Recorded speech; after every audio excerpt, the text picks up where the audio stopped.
ഭൂമി ഒരു സെക്കൻഡ് ഭ്രമണം നിർത്തിയാൽ എന്താകുമെന്ന് ചിന്തിച്ചിട്ടുണ്ടോ? ഭൂമിയുടെ അവസാനം എന്ന തലത്തിൽ ഉള്ള കെടുതിയാണ് ഉണ്ടാകുക.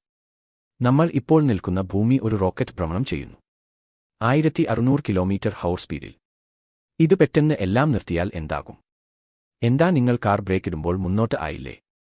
അതുപോലെ ഭൂമിയുടെ ഉപരിതലത്തിൽ ഉള്ള ബിൽഡിംഗ്, സമുദ്രം, മനുഷ്യർ, വാഹനങ്ങൾ എല്ലാം 1600 km/h സ്പീഡിൽ കിഴക്കോട്ട് നീങ്ങും. അതായത് വൻകാറ്റ് ഭൂഖണ്ഡം സ്ക്രാപ്പ് ചെയ്യുന്നത് പോലെ നാശനഷ്ടം. സമുദ്രങ്ങൾ ഇൻഷിയ കൊണ്ടു തീരം കടന്ന് കടയിലേക്ക് കയറി മേഗാ സുനാമിലേക്ക് മാറും. ഭൂമിയുടെ മാഗ്നറ്റിക് ഫീൽഡ് കൂടെ അൺസ്റ്റേബിൾ ആവും. സാറ്റലൈറ്റ്സ് വരെ ഭൂമിയിലേക്ക് പതിക്കാം. പക്ഷേ ഏറ്റവും വലിയ പ്രശ്നം, ഭൂമി ഭ്രമണം പെട്ടെന്ന് റീസ്റ്റാർട്ട് ചെയ്താൽ ഇരട്ടി വിനാശമാണ്.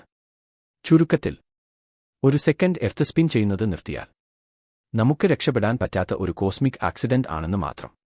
അതുകൊണ്ട് thank you earth. Keep spinning.